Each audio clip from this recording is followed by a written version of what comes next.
Welcome into the Bears Squad Show. I'm Joe George, post-game host, and my gosh, Caleb Williams, you are a dog. I'm Adam Sager. The Bears just won that game, and they have a superstar in Colson Loveland. And I'm Lauren Cox, host of Locked On Bears, and this to me feels like a legacy-defining game for Ben Johnson and Caleb Williams. Bear down, Chicago. It's the Bears Squad. Everything Chicago Bears, every week. Covering all the big hits and game-changing plays from the Windy City. The way only the Locked On Podcast Network can. From Soldier Field to the next great chapter, the Bears Squad Show starts now. Welcome into the Bears Squad Show here on the Locked On Bears YouTube channel and audio platforms. Joe George, Adam Sager, and Lauren Cox here with you as the Bears survive. They do it again. They advance. They take down the Green Bay Packers. Guys, there is so much to talk about on the show tonight for the next hours. Your comments will be welcome live here on YouTube. You can hit us up on social media during and after the show as well. But the good, the bad, the ugly, we're going to hit it all tonight. But it's, Lauren, you said this before we went live. It's too bad that this is also an audio medium because I think we're all kind of speechless in the fact that the Bears won this game. So just, Lauren, how are you feeling as we're minutes removed from this thing being over? It's one of those games where I feel foolish because I found myself falling into the trap of like, all right, it's 21-3. It's like, oh, they're probably not going to win this one. I mean, this like they've done it. Yeah, they've done it 10 times before, but this time it feels like it's like, well, this just is going to be the one they can't come back, and then you feel foolish. But even in the fourth quarter, right, there's this Packers PTSD of like, well, the Bears aren't going to be able to pull this one off, are they really? And by God, they find some way to do it. And it's to me, like, the most spectacular part is really the defensive turnaround. Like, we thought Caleb Williams and company would figure some stuff out and get some points on the board, but like the way that Dennis Allen came out in the second half and got stops, and even down the stretch got stops in the fourth quarter, like that to me is the hardest part to explain out of this whole game, because we kind of just know what the offensive deal is these days. Adam? Yeah, I mean, the turnaround by the defense was just amazing. And I don't want to say it was because of this, but when TJ Edwards went down, things changed. They flew around a little bit faster and stuff. I don't know if that had anything to do with it. I know Dennis Allen, he picked up the pressure big time on Jordan Love. He was sending blitz after blitz after blitz, and they weren't always getting home, but just putting enough pressure to get them going. But I'm still sitting here speechless that they just won that game and came back the way they did, even with not getting those turnovers that the Bears have gotten all season long. And they were gift wrapping them turnovers, and the Bears couldn't get on the ball, and they couldn't. The red zone was awful until the end. There's no reason the Bears should have won this game. And yet here we sit, they win 31-27. It's just, it's crazy to me.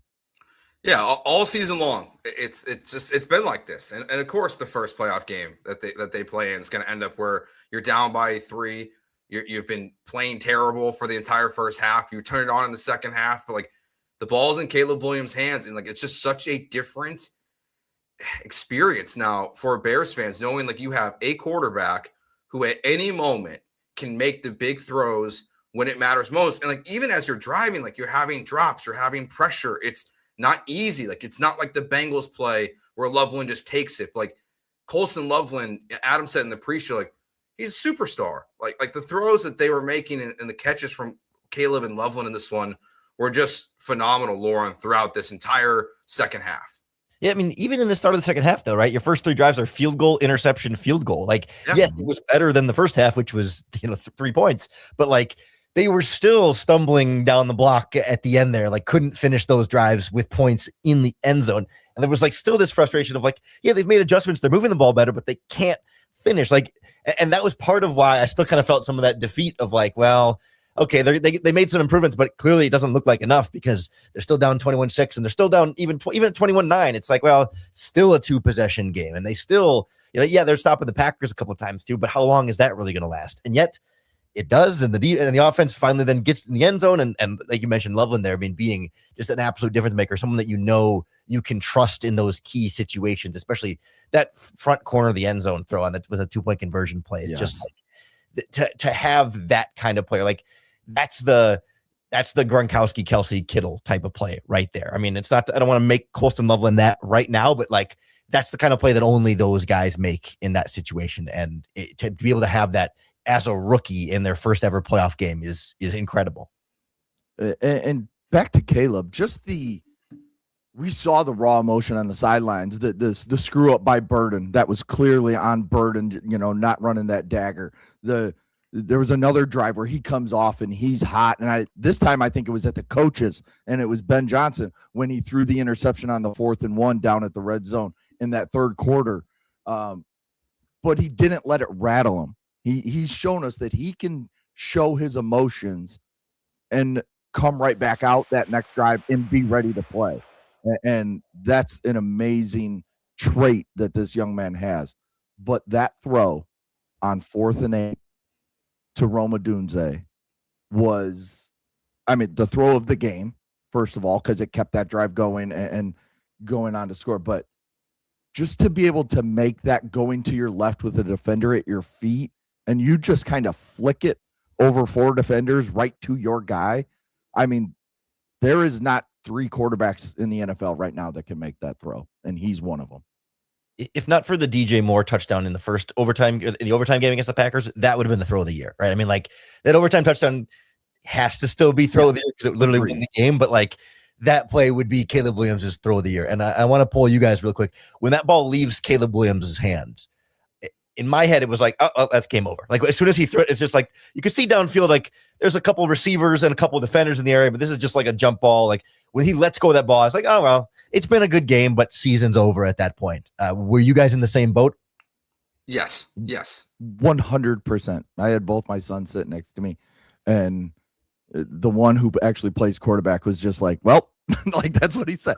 Well, and then he catches it and he freaks out, and it's just, yeah. You just turn, shake your hand, that's the season. We'll move on and get ready for next year. But and then Rome catches it, and it's just again, quarterbacks don't make that throw, and yet he makes it game in and game out. He makes a throw similar. Yeah, they're showing the stats throughout the season of what he's doing in the fourth quarter. It's baffling. To have someone that's been this good this many times this season. He's made one bad throw, and it's the interception against the Packers in the first game. It's not a terrible throw, but just every time you needed Caleb to come through in this game, he's right there. And it's amazing to see what has happened with that. I don't know. We'll talk more as this show goes on Tuesday about how can you find some of this magic at the start of the game, but it's at the in the fourth quarter. Because again, I'm right there with you, Lauren and Adam. It's that game's over, but then Rome comes down with it, and Caleb's just making all these throws, and even the touchdown throw to DJ Moore. It's we've seen him overthrowing guys throughout the game, and it's perfect right in the breadbasket. Nice easy touchdown, big play for DJ Moore, who had just had a big drop as well. Did they deserve to win this game? I don't know if I know the answer to that right now, because the Packers kind of gave it to them, but the Bears had plenty of opportunities. They had a fat man fumble and they couldn't recover it. I don't know. Even the touchdown to DJ Moore. DJ Moore fought it and it hit him in the face, and he caught it with his face. It's just that was the type of night it was. And as Bears fans, we sit here, you use the term PTSD, especially when it comes to the Packers. That seems like a ball that just bounces off his face, and then they throw an interception the next play, and everybody's just pissed for the next 8 months until it's training camp again. That's just what it feels like. And yet this season is different, and it's because of Ben Johnson, and it's because of Caleb Williams. I was thinking about that. Did the Bears deserve to win this game question before we started, right? In anticipation of maybe that would come up. And I think in the last one, when they won in overtime, right? I was pretty quick to be no, they didn't deserve to win because it took an onside kick and a bunch of stuff. This one, I find myself feeling more like they actually deserve to win, just because we saw both sides of the ball make adjustments to the point where is it too strong to say the Bears outcoached the Packers in the second half? They certainly the Bears got super outcoached in the first half. So it definitely bounces, but over the course of that second half, Green Bay scores 6 points in the entire second half, and the Bears score 28. So I think that to me is enough to say the Bears deserved to win, because you had almost 2 quarters of like, the Bears made the adjustments and were playing mostly as the better team throughout that whole second half. And honestly, started off the first drive of the first game looking like the better, first drive of the first quarter looking like the better team too. So it wasn't like, oh, the Packers, like we've heard it from Packers fans, right? Oh, the Packers were the better team for, 58 minutes of each of the first 2 games, like all but 2 minutes of any of those games, the Packers were the better team. And that did not feel like the case as much today. And that's why I feel like the Bears certainly, it wasn't clear that they didn't deserve to win the game. Like you can make a pretty good statement that it was at best 50-50. Like both teams could have had a stake to deserve to win the game. And I think that's better and an improvement from where the first 2 Packers-Bears games were. Yeah, I think you're 100% right. They scored 28 points and they threw an interception on 4th and 1 from the 2 or 3 yard line. I mean, that should have been a touchdown drive, and Ben got cute, and Dahlman missed a block. He just, I don't know what he did with the defensive tackle. DJ Moore falls down, and then he just tries to throw it up to Cole Kmet and picked off over the shoulder. And I'm just like, oh my gosh. Like that's when I really thought the game was over, when they didn't score there. But man, credit to this team and credit to the coaching staff and Dennis Allen for making the adjustments, because that's what really won them this game, was the adjustments the defense was able to make and just the pressure they were able to put on Jordan Love from the first play of the second half when they got the ball. That first drive only lasted 56 seconds. That was key to this game, that they came out, made that adjustment, and put pressure on them immediately. And man. Before we get into that, I want to do one more question for the group of just how you were feeling in the moment. We've seen disaster moments happen with Aaron Rodgers and Brett Favre at quarterback, rolling around in the pocket all the time in the world. Like, how are you feeling, Lauren, just like as that final play is unfolding? Because it's just like, oh my God, it's another Packers quarterback who's going to throw it into the end zone, another Hail Mary play. Like, what are you feeling when that play is happening? I found myself feeling surprisingly confident in that moment. I wasn't feeling super confident at the start of that drive, but like by the time they got to like they're out of timeouts and there's like 10 seconds left in the game and they're they can't kick a field goal, so they got to throw to the end zone. I felt pretty good there, and maybe it's because I was watching the Amazon angle, like the analytics angle. So you're watching it from behind the quarterback the whole time, and like Bears had the end zone pretty well blanketed there. Like there wasn't going to be some route concept or route combination where Christian Watson's going to outrun your guy and be wide open. Like that's pretty much how they were winning all game, right? It's just their speed and precision on those out routes or crossing routes over the middle of the field. And they're just faster than injured Kyler Gordon and Jalen Johnson. And there's good timing on that. But like throwing a deep ball at the end of the game like that is just, mano a mano, taking up space kind of thing. So the Bears can win at the catch point. And those were catch point type of situations. So I felt pretty good in that moment that there wasn't going to be some terrible, fluky, miraculous thing there, because they were pretty good at the prevent defense there. Yeah, I was definitely more comfortable than I probably should have been. And it was more so the way Jordan Love was moving around the pocket. It wasn't like he bought time and was just kind of sit and wait. And he was being pushed all over that pocket because of the 3-man pass rush that caused problems. So I was probably way too more confident than I should have been, but man, Montez Sweat stepped up big in that last drive. He stepped up big, had that. I still want to go back and watch that play again. I thought it was a fumble because, that ball looked like it was out before his hand came forward, and I don't know where the ball ended up. I don't know if it went out of bounds or just sat on the field, and that time could have ran out on that play. So I'm curious to go back and watch that again. But, man, yeah, that last play, I sat back and I'm just like, just someone make a play. And the 3-man rush is the one that made the play in reality. And to your point about Jordan Love, like in the pocket there, like there's a nuance to like Love in the pocket that I don't know if I can quite put into words right, but there's something to be said about he's really good. Like if he's a little bit off balance, he can make some really ridiculous throws. And if he's got a clean pocket, he's fine. But there's something about like when he gets pushed off a spot and then like tries to reset a little bit, that he's kind of just all over the place. His feet are everywhere, his arms and his limbs are everywhere. And like, so I think once they really got him like moving and uncomfortable and like trying to run around stuff, even though he kind of set his feet again, I just kind of had this feeling that he always rushes it once he's been like fully disruptive and then tries to kind of get things back on track. He just isn't quite as calm and clutch in those type of situations, at least on the general, that in the moment there I thought, yeah, he's too uncomfortable at this point to give like the perfect ball down here. Maybe he'll give somebody a shot at it, but it's not going to be some perfect front pylon type of only his receiver can catch it kind of pass. All right, let's take our first break here. When we get back, let's start talking about the defense. What changed in the second half from the first half? How did Dennis Allen adjust? Just what we saw from Kyler Gordon, from Montez Sweat, like Adam mentioned there at the end of the game. We'll get into that next here on the Bears Squad Show. This episode of the Bears Squad Show is brought to you by FanDuel Sportsbook. The playoffs are here, which means FanDuel is officially in playoff mode. And every game day during the NFL playoffs, FanDuel is giving customers even more ways to get in on the action. Because right now, FanDuel users can get a profit boost pack waiting for them inside the app. So Saturday, Sunday, and Monday during the playoffs, at least when they're games on those days, you'll see a pack loaded with multiple profit boosts that you can apply to the bets you like most. So if you had opened up the app on Saturday before Bears Packers, you would have found a boost in there that you can apply to your bets that you were already going to make to go after even bigger payouts as these playoffs get rolling. The boosts give you more juice on the bets you already like instead of forcing you to bet something new that you weren't really all that interested in anyway. So it's not too late to get in and out for the next round. Visit FanDuel, an official sportsbook partner of the NFL, and grab your profit boost pack every NFL playoff game day.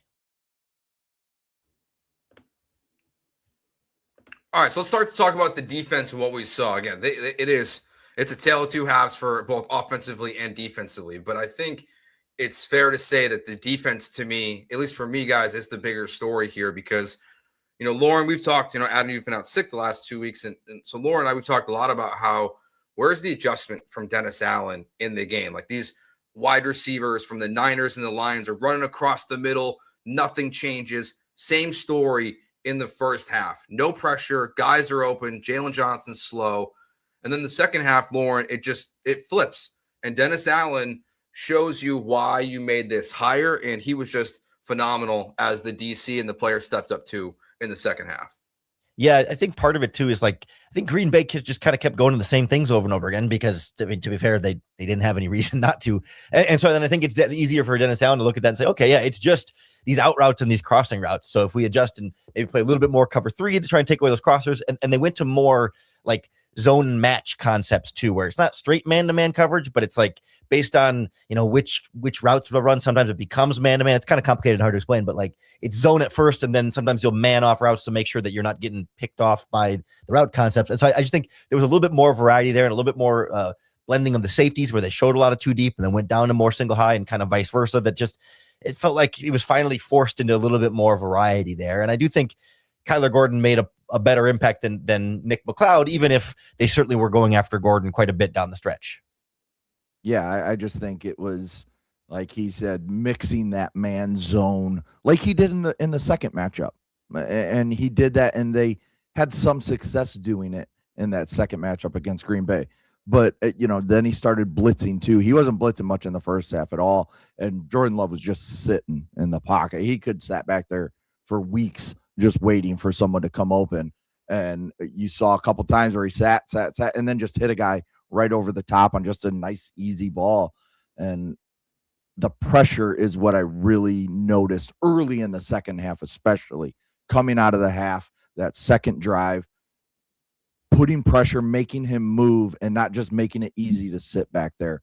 Him having to get the ball out a little bit quicker helped Kyler Gordon, Jalen Johnson, who don't look near 100%, either one of them. And it helped them be closer to the wide receiver and not get beat. Now, yeah, they still got beat a few times. Saw Kyler Gordon get beat over on that Dobbs catch. That was a nice one-handed catch. So still some stuff to work out, but this defense is going to be more bend, don't break. And that's what you have to get in the next round and so on if you continue to win. Yeah, for example, I started tracking just on the very last drive of the game because I was curious. It started with 1:36 left when Green Bay had the ball. I tried to just loosely track what coverage they were in because you can kind of see it better from the Amazon angle. It was cover 3, then 2-man, then cover 3, then cover 1, cover 3, 2-man, cover 2, cover 3, and then prevent. Like, it was like a nice mix of like, go some man, some zone, some man, some zone, some 2 deep, some single deep, some 2 deep man, some 1 deep man. So it was just a much bigger variety there because early in the game, it just felt like, they'd motion the tight end out wide and you'd see the linebacker walk all the way with him. So Jordan Love knows all right away, pre-snap, I've got man coverage. And that's when he started throwing those fades and those crossing routes. It was just too easy for him to see what was going to happen. You can't make it that obvious for him every time. Yeah, it was very obvious for him. I mean, look how open the guys were in the first half. That last touchdown they scored, like, it's a good play design, but like it's just a mess on defense. And that's where I think the players deserve credit too. Like, I think Kyler, like, while he struggled in coverage, like you talk about that pressure, I feel like you felt his presence in the second half blitzing. Like, where it's like it's been missed so much this season. CJ Gardner-Johnson had done a good job this year, I think, filling that gap a little bit, both him and Brisker. But in the second half, that's where I think Kyler, like, the most positive thing with him out there is just he was causing problems for the Packers. Like, he wasn't getting to the quarterback, right, like, and making the sack or even touching Jordan Love. But like, you felt his impact there on the blitzes. So that's at least one of the positives from Kyler in this one. Adam, I want to go back to something you mentioned earlier. Like, TJ Edwards goes down, obviously feels like he's not going to be available for the rest of the playoffs. So I don't think we have an official injury yet, but gets the X-ray, air cast, all of that. So you feel like we saw a noticeable difference once TJ got hurt about what this Bears defense looked like, right? Yeah, DeMarco Jackson's just faster. He can cover more ground.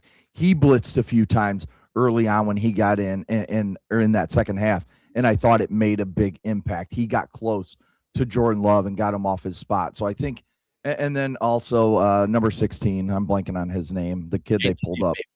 Yes, he made a couple plays where he came in and blitzed a few times and made a tackle on a run play.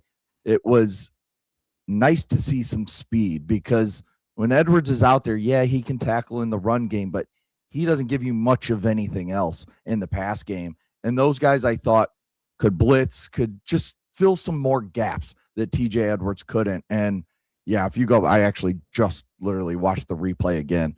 His foot goes sideways. It gets hit by the Packers tight end. I didn't even see which one it was, but his foot literally goes sideways. So it's got to be a broken ankle or something that he's done for the year. So Lauren, what'd you see post-injury and how you felt like it played out? Yeah, I certainly am a big DeMarco Jackson fan, so I think there was a level of consistency that he brought, where at the very least you weren't going to have any kind of drop off from DJ Edwards there.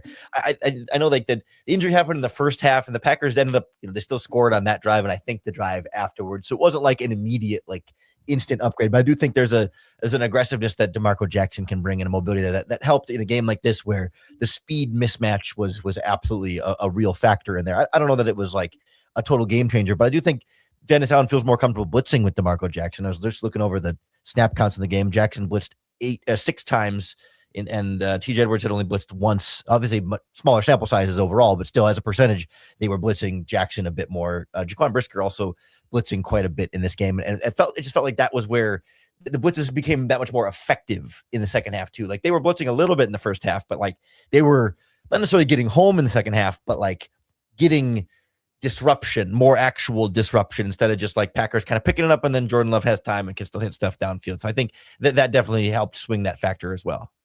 Yeah, I don't think the box score is going to reflect how much pressure the Bears were putting on Jordan Love in this game, like in terms of sack numbers and things like that. There's more nuance, I think, with the way the Bears defense played than just simply looking at it and saying, okay, they got to the quarterback X amount of times. Montez Sweat, we mentioned him earlier. Go ahead, Lauren. Do you have a point there? I was gonna say, I've got the initial PFF numbers for pressure on Jordan Love. He was under pressure on 14 out of 49 plays, so about 28%. They blitzed him on 35% of his plays. They blitzed 17 times. They got pressure on 6 of them, and they got pressure on 8 out of the 32 non-blitz plays. So obviously, getting pressure about half the time or about a third of the time when they blitz, and about a fourth of the time when they don't blitz. So it's a give and take there. And remember, early in the game, they put up on the screen, they were like, they only pressured him once in the first 11 dropbacks or whatever it was. So it definitely ramped up as the game went on, as we could see. He was 4 of 13 while under pressure in this game, so it made a big difference. We mentioned Montez Sweat a little bit earlier too. I mean, that's a guy we've given a lot of grief for. I think over the last 2 seasons now, and a lot of times, rightfully so. But the Bears needed big plays on that final drive and in the second half. And Lauren, I feel like he's another one that deserves some credit for the way that he played at the back end of this game. Yeah, I should clarify again too. Like, these are the initial PFF numbers before they have the all 22 to go back through. But they've got Sweat with 3 quarterback hits and 3 quarterback hurries for a total of 6 pressures in this game. That's a team high.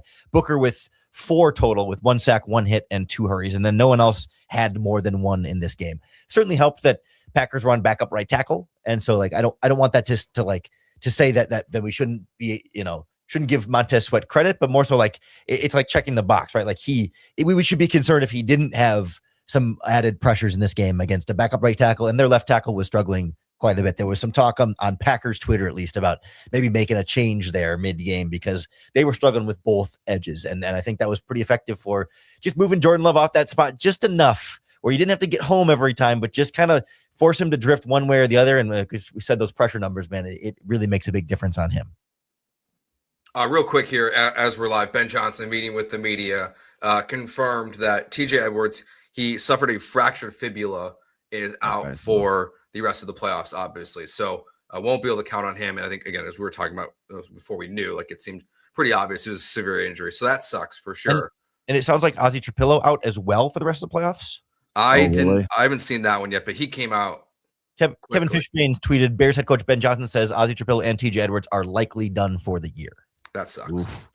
And now that'll really depend on who you play next, and with Bennett at left tackle.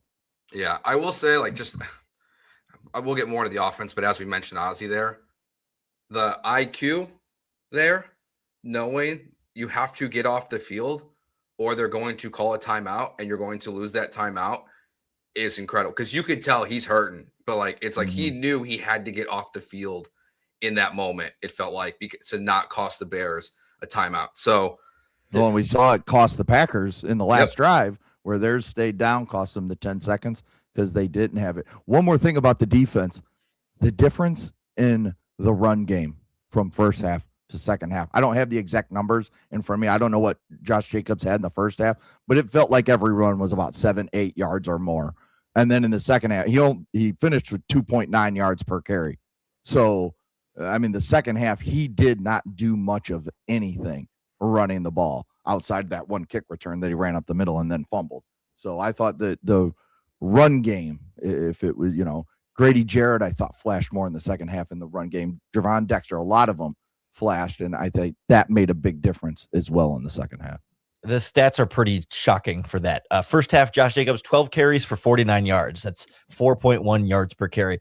In the second half, he had 7 carries for 6 yards. I don't know what the average is there, but 7 carries for 6 yards. Josh Jacobs. Less than 1. Let's hit on a little bit of we'll get to the offense in the next segment. So just quickly here, I guess from the first half, what frustrated you the most, Lauren, or is the most what is going on with the defense in the first half of the game?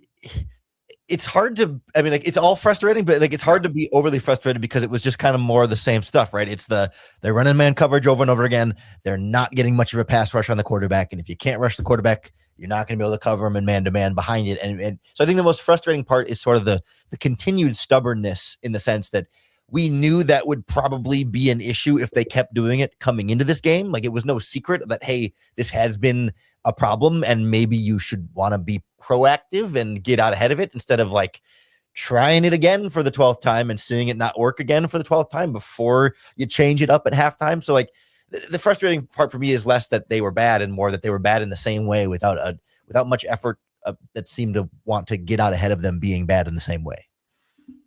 Yeah, I agree with 100% what you just said. The confusing part to me was the Kyler Gordon situation. They made such a big deal of him coming back. Then he did he came out in the Spider-Man mask before the game and all this stuff. And then he doesn't play. We still see Nick McLeod out there running around being awful. And finally, I think it was the second quarter, he finally came out and started playing regularly.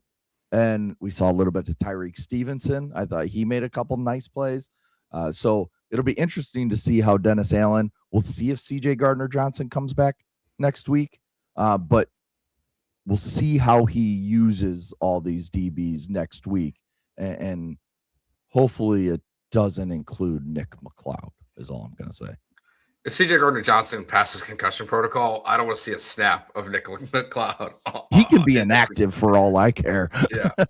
I legitimately think if he had stayed in the game for Kyler Gordon, the Bears probably lose. Like, I think the margin that was that narrow, that not that Gordon had any kind of good game. He was targeted 10 times and gave up like 6 catches or 7 catches for a bunch of yards. Wow.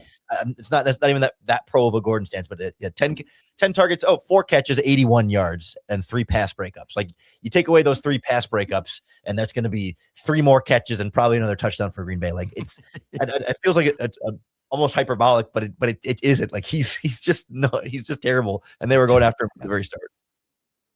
All right, let's talk about what we saw from the offense, because, again, tale of 2 halves, but the second half was electric. Colson Loveland, a superstar-level performance in this game, and Iceman Caleb Williams just keeps coming through like he has all season. We'll hit that next year on the Bears Squad Show. Today's episode of the Bears Squad Show is brought to you by Robinhood. What if sports were traded like markets? Now you can put your sports IQ to work in real time with Robinhood prediction markets. It's not you against the house. It's you participating in a live market. You can buy or sell your positions live all game long. Use your sports knowledge in the moments that matter. Robinhood prediction markets changes the game. It's people moving the action. So when the momentum shifts, you can move with it. I always knew the game, but never had a dynamic way to apply that knowledge. And now I can actually take part live in a market powered by the people. You're no longer just a spectator. Play by play, you decide. Trade every play with Robinhood. Now available across the U.S. Download the Robinhood app now to begin. Futures and cleared swaps trading involves significant risk. It is not appropriate for everyone. Event contracts are offered by Robinhood Derivatives, LLC, a registered futures commission merchant and swap firm.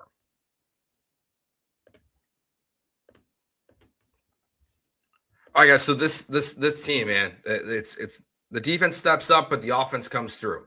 And the start of the second half, as pointed out, it wasn't even perfect. You throw an interception, which we'll talk about, that played call decision by Ben Johnson. But I want to start with Colson Loveland.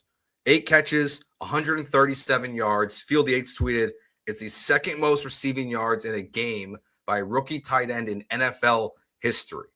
That connection, but the player, Lauren, is just phenomenal. He's everything the Bears could have dreamed for with that pick.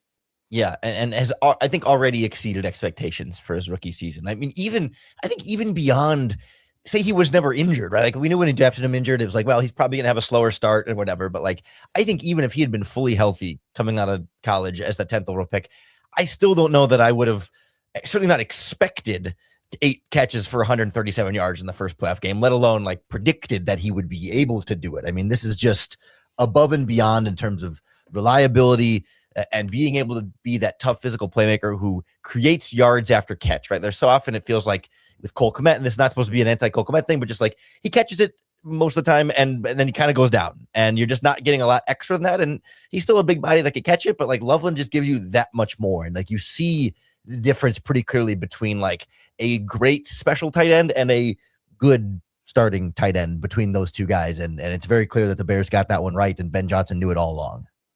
Yeah, I mean, I've watched Colson Loveland because being a Michigan fan, I've watched him since he started as a true freshman at Michigan. And this is the player he's always been. He's a field stretching tight end that you have no problem lining up out at wide receiver. You can put him in the slot. You could do different things with him. We've seen him in the backfield. We saw the one play where he was lined up in the backfield and they tried running that little trick play. But he can do it all. And that's what you love. And the best thing about him is maybe the most underrated thing is his blocking. I mean, he's a really good blocker as well. And I think he'll only get better as, he continues to learn the NFL, get a little bit stronger. But man, the ceiling or the sky's the limit for this kid. Yeah, well, he had that big key block on the DeAndre Swift. I think it was him because, Al Michaels was struggling to identify Cole Kmet and Colson Loveland the entire game, which one was which. So I think it was Loveland who got the key block on the DeAndre Swift rushing touchdown. He's fantastic. And again, like we see in this game, like Luther Burden, Rome Odunze, they're both getting kind of the ire of Caleb Williams for not being in the position that he thinks they're going to be in on, touchdown plays that could have been. But Loveland and Caleb, like, they get it. Like, they seem like they just get each other, and Burden as well, who didn't have a huge impact in this game, but that connection, it seems to be growing weekly as well. Now let's talk about Caleb, Lauren. I mean, first half to second half, like, it's remarkable how different and how clutch this guy was again for the Bears, like he's been this entire season. Yeah, this was another one of those Caleb games where you get a lot of the boom or bust, right? You get plenty of spectacular vertical downfield throws, and then 4, 5, 6, 7 throws that are just, they should be easier and should be completions that aren't, and those obviously aren't bad enough in any of those moments to literally cost you the game. Like, I'm not overly concerned about either the interceptions in particular, but like just some of the easier ball placement stuff that's you want to be able to have those, but to be able to finish the way he did with the throws he made down the stretch over once again, so heavily outweighs any gripes you might have about accuracy throughout the game. Like, people are going to point to completion percentage and average net yards per pass attempt or whatever, and he's proven to you over and over again that stuff doesn't matter. Did he find a way to win them the game late down the stretch? Yes, perfect. That's all I need from my quarterback. Yeah, and I've had this discussion with different people, the completion percentage thing. He's not going to throw for 70% because he's a guy that makes throws like he did in the fourth quarter to Roma Dunze. He's trying those throws multiple times a game, and a lot of times those aren't going to land. He almost made the throw, the one running to the right, and he threw it over multiple defenders and almost hit Colston Loveland for another big play on a ball that everybody's just screaming, throw it away, and he still tries to make this throw that was there, and he just missed it. And so that's, I think as he continues to grow, continues to understand this offense more, that will go up and people will relax about that. But yeah, you don't love the 50%, but man, the 50% you get is game changing. And that's what you get with Caleb Williams. Yeah, I'm with what you guys are saying. I just don't care. You can talk about completion percentage all you want, but he's not check down Charlie. He's pushing the ball down the field. And honestly, I think if you changed anything about Caleb Williams, they're not a playoff team. They don't win this game. They're not a playoff team. They're none of it. The way he plays, just the confidence he has in his arm, strength, being able to just come through in the big moments. There are very few quarterbacks who can do the things that Caleb can do. Yeah, we'd all like the little things, like you said, Adam and Lauren, to be a little bit better, but he makes the big throws when they matter most. And we've even seen in the past where he's missed that throw, the touchdown pass to DJ Moore. He's missed it in his rookie season and parts of this season. But Lauren, that play, I saw you tweet, you feel like Ben Johnson's been cooking that thing up this entire season. Yeah, the fake screen wheel, I don't remember. They certainly haven't thrown that ball all year. Maybe they've run it. I mean, I don't have an encyclopedic knowledge of every route concept the Bears have ever run, but they've run those screens over and over again. They have not thrown the fake screen wheel as far as I can remember. Maybe I would guess they may have had a play where they showed it and then maybe went somewhere else with it. But that just feels like something that's been in his back pocket of Packer. I know the one time I call this, the Packers are going to bite on it, and that might be the only time they bite on it, because then they're going to be looking for it any other time I call it beyond that. So I've got one card up my sleeve that I know I can pull it out one time and pretty sure I'm going to fool them. So you save it and you save it and you save it, and in case of emergency, break glass, and that's when you get under 2 minutes ago in the fourth quarter of a playoff game that you're trailing by 3. That's near the red zone. That's when you break glass in case of emergency, and he pulled it out in the biggest situation, and it worked to a charm. And that was what we talk about, the Bears getting out coached in the first half. I feel like you're out coaching them in the second half. Now Ben Johnson's a full step ahead.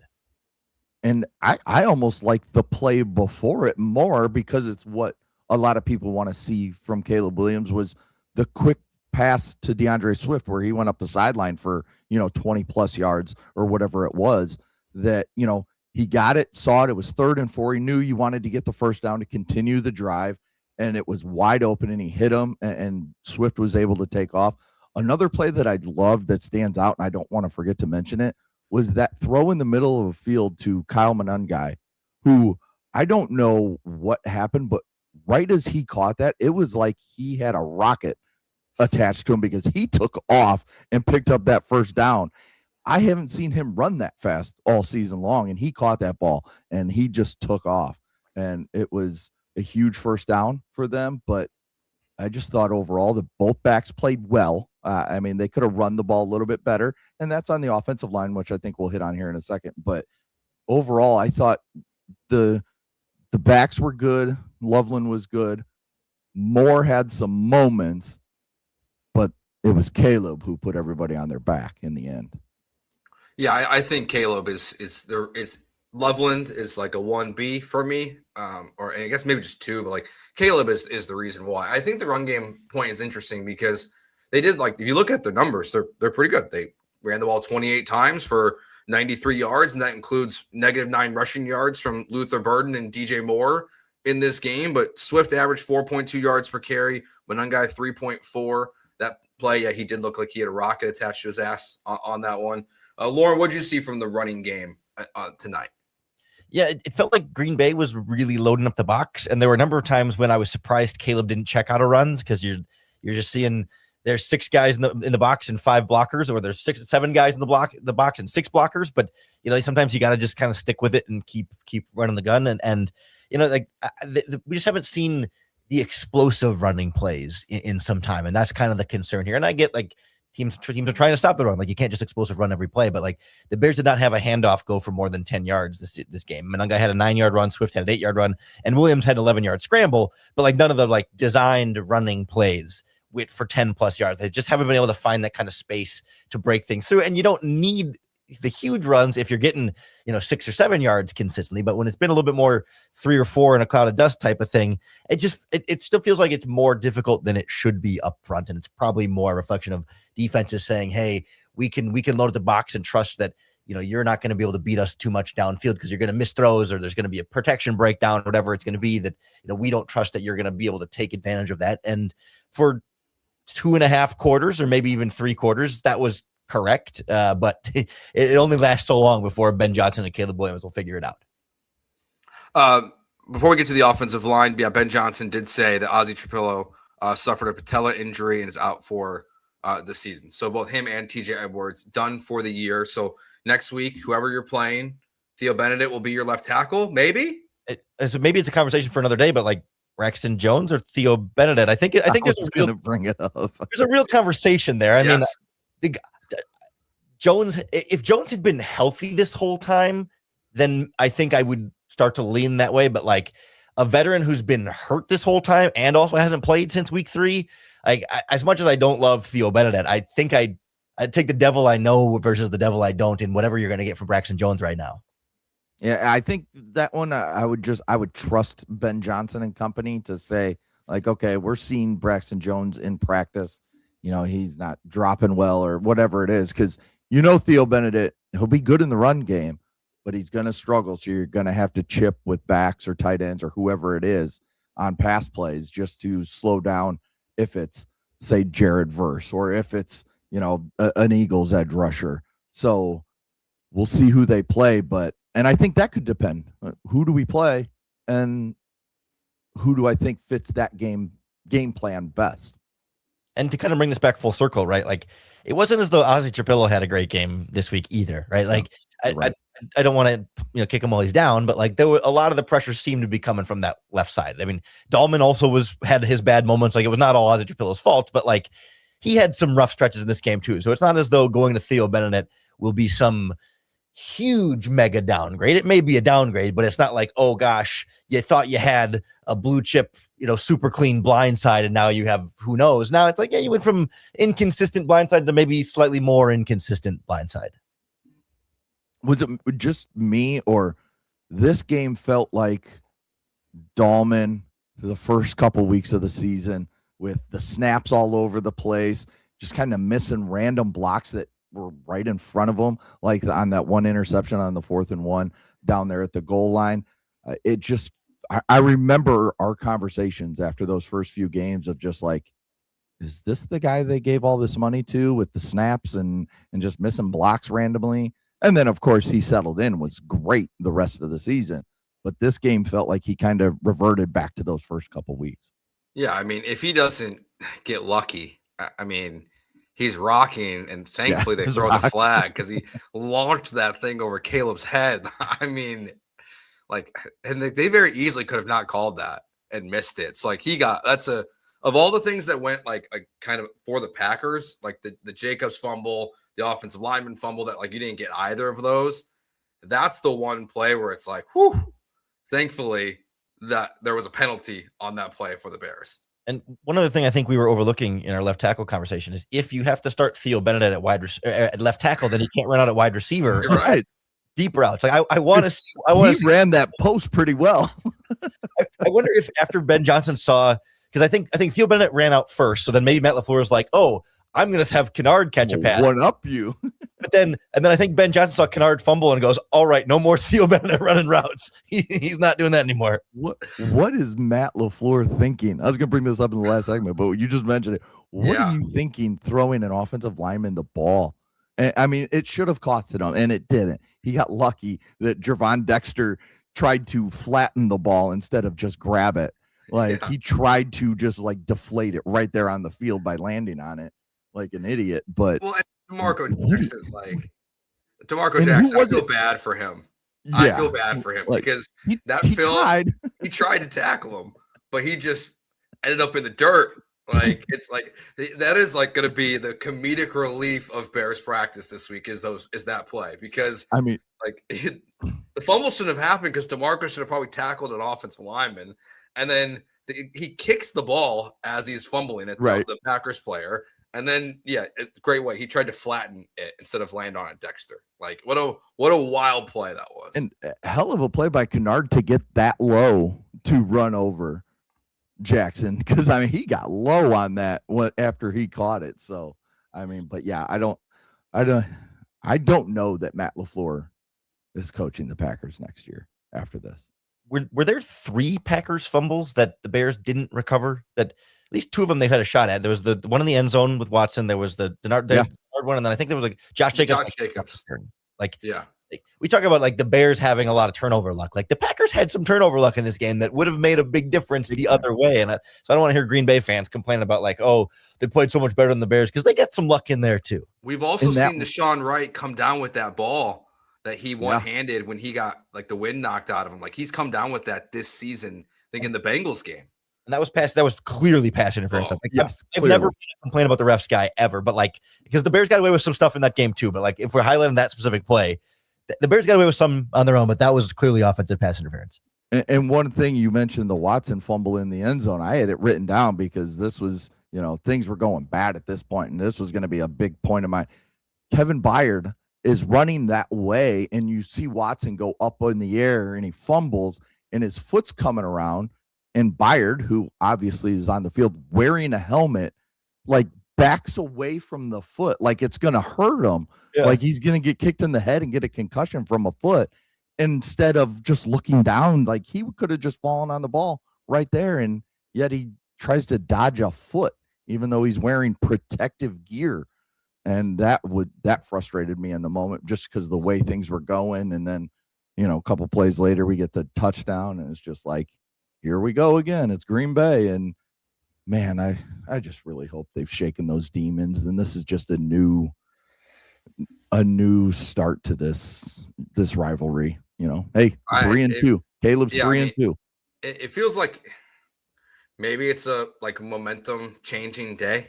Like I saw some Cubs fans tweeting like this kind of feels like, and I agree, 2015 when the Cubs and the Cardinals played and the Cubs won, and it kind of flipped that. It's been flipped ever since. Like hopefully today is that day. We'll know that for sure if Matt LaFleur gets canned or unretained, and all of a sudden the Packers go into a little bit more of a rebuilding mode, then that's a real sign of things really changing. That's going to be interesting. It's going to be fascinating. What makes me most nervous is John Harbaugh sitting out there at this point. I'm just curious. But all right, let's talk. There's a couple plays though that we have. Like we'll hit on more of the negative stuff on Tuesday's squad show. But let's hit it with this group here. A couple of the plays that happened in this game that we can't ignore, even though the Bears won. We'll do that next year on the Bears squad show.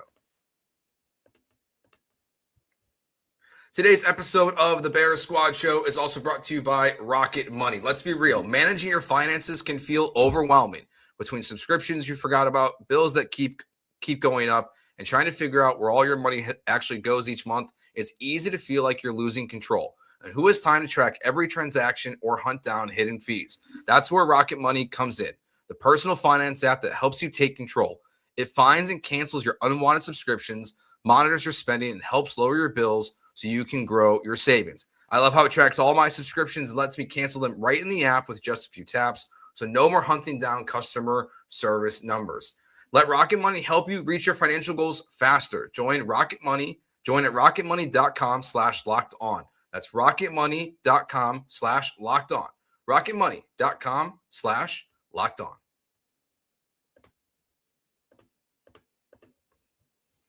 All right, let's start with the interception on the 4th and 1 play.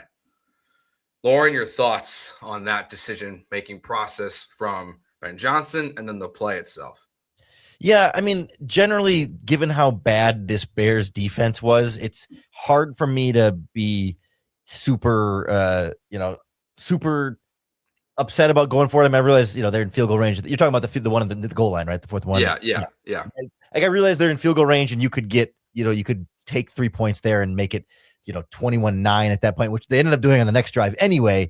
But like, I just think from a Bears perspective, they've been driving down and getting in the red zone before and having to set up a field goals. It's like, while you're here and it's 4th and 1. I mean, I get that the play didn't go the way you wanted it to, but it felt more like an execution problem than a decision problem. Cause I think there was a play to be made there, but Caleb just had to, once there was pressure up in his face within the first second and a half, because Drew Dahlman missed a block, then he's just throwing up a prayer. And I don't really blame Caleb as like some horrible decision. Like, he's got to give a guy a shot at it. So he just throws it up and, gets picked off. So because if he takes a sack there and throws it away, that's to me worse than the interception, even though the interception is the one that looks worse in the box score, because now he finishes the game with 2 picks that, first multi-interception game for him since his rookie season, I think.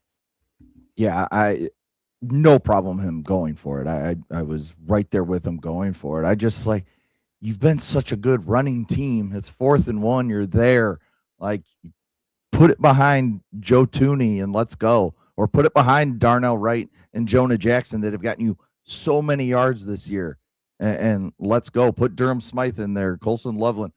Throw Benedict in there, because I'm pretty sure, Trapilla was still in the game at that point. Like, go big and just run the ball down their throat and at least pick up the first down, if not the touchdown.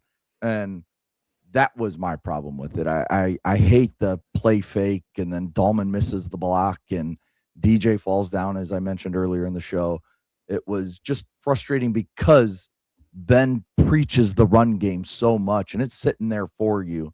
And that's where sometimes it just feels like Ben just gets a little too cute in certain situations, instead of just depending on what's gotten them here. And that, top 5 run game that they've had all season long.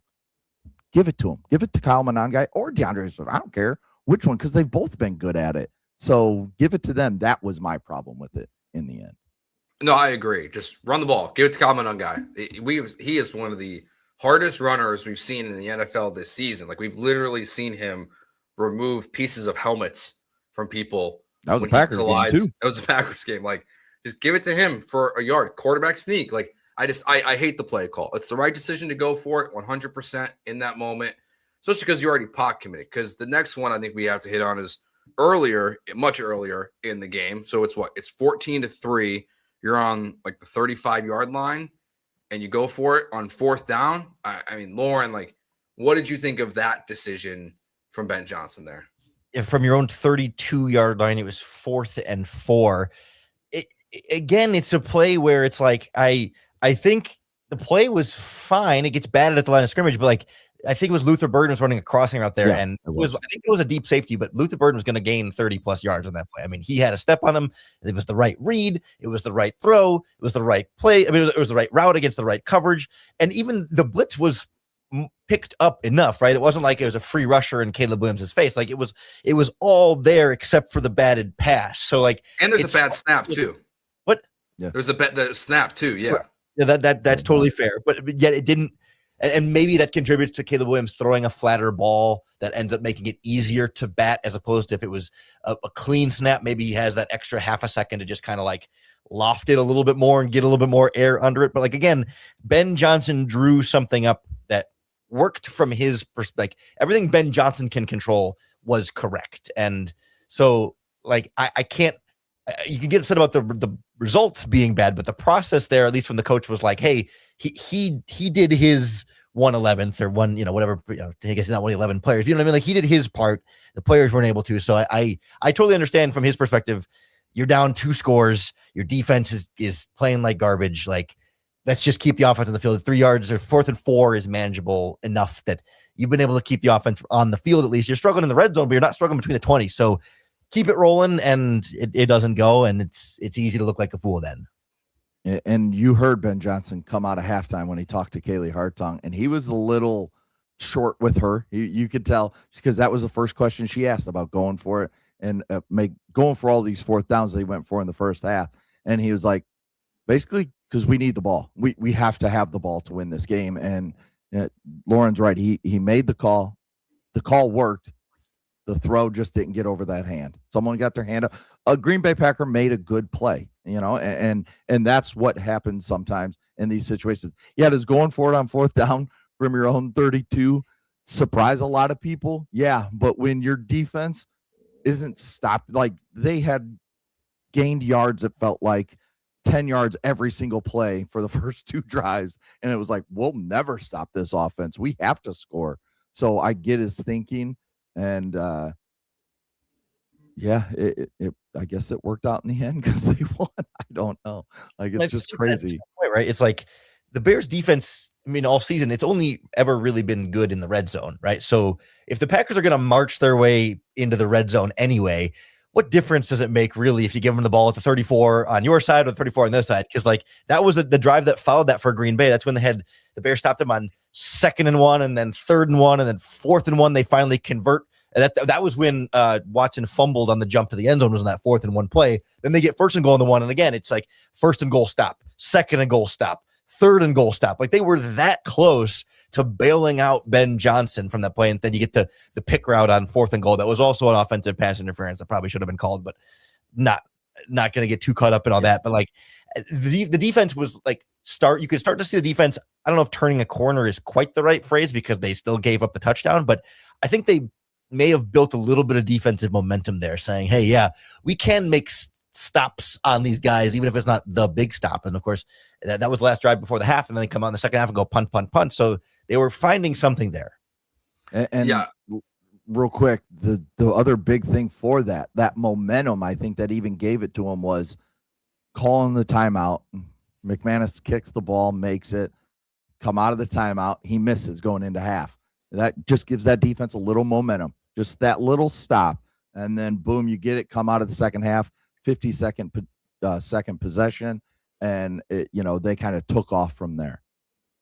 Yeah, it's remarkable, like how different just from this team the first half was in the second half, and even like in the special teams, like Duvernay in the second half, totally different player.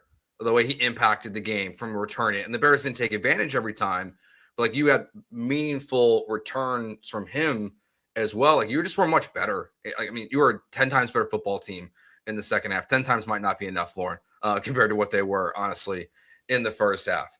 Before we wrap up, just I guess any final plays, thoughts, games from this game. Adam, we'll start with you that we didn't hit on that you want to hit on first. Yeah, I was just going to bring it up. What have we complained about this team all season long?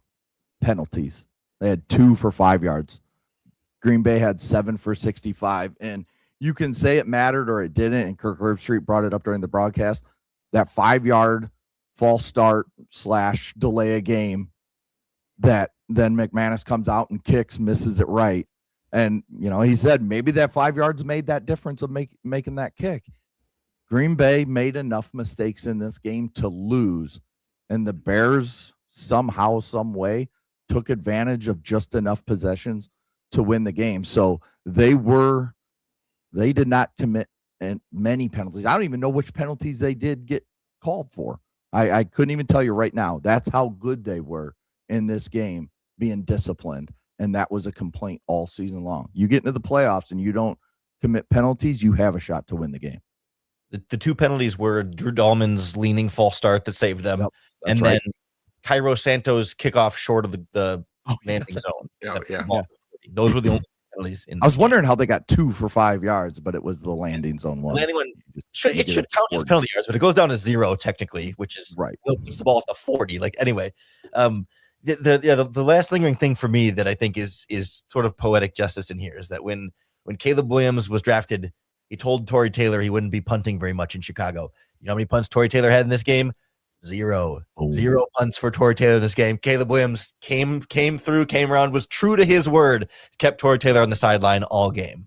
And Torrey Taylor got his action pregame when he was in that little shuffle. Him right in the middle of that made me laugh so hard before the game that he good for him to not have. When I saw that video, I was like, "Is that Torrey?" I was like, "He's in the middle of that thing." Like, okay, like, and he has this big smile on his face while he's in the middle of. I'm just like, what is going on? Yeah. Also, I think the moment Kirk Herbstreit pointed out that Tyreek Stevenson was jogging on that end of the half play might have been the last time we saw Tyreek Stevenson all game, and maybe the last time we'll see him all season. Like, I don't know if we're gonna see him next week at all. Even though I thought he wasn't playing, he was playing pretty well. I'd kind of like to see him out there, but he's flying around a bit. You can't jog in that. I mean, he was clearly just taking his time. I know it maybe didn't make the huge difference, but I mean, every yard counts. But then they missed the field goal. Like exactly.